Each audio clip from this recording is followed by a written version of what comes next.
अहमदाबादच्या मैदानात भारतानं T20 विश्वचषक जिंकलाय। सलग दुसऱ्यांदा हा T20 विश्वचषक जिंकलाय। सूर्यकुमार यादवच्या नेतृत्वात टीम इंडियानं नवा इतिहास घडवलाय। T20 विश्वचषक तिसऱ्यांदा भारताच्या नावे झालाय। यापूर्वी 2007, 2024 आणि त्यानंतर रविवारी म्हणजेच काल पुन्हा एकदा भारतीय संघानं विश्वचषक पटकावलाय। अंतिम सामन्यात भारताकडून न्यूझीलंडचा 96 धावांनी धुव्वा उडवण्यात आला। विजयानंतर मुंबईसह देशभरात एकच जल्लोष करण्यात आला।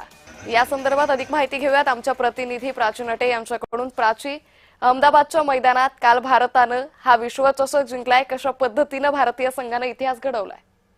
नक्कीच जर पाहायचं झालं तर भारतीय क्रिकेट चाहत्यांसाठी कालची रात्र दिवाळी साजरी करण्यासारखीच ठरली आहे। टी20 विश्वचषकाच्या अंतिम सामन्यात भारताने न्यूझीलंडवर 96 धावांनी दणदणीत विजय मिळवत तिसऱ्यांदा T20 विश्वचषकावरती आपली ट्रॉफीवर आपलं नाव कोरलं आहे।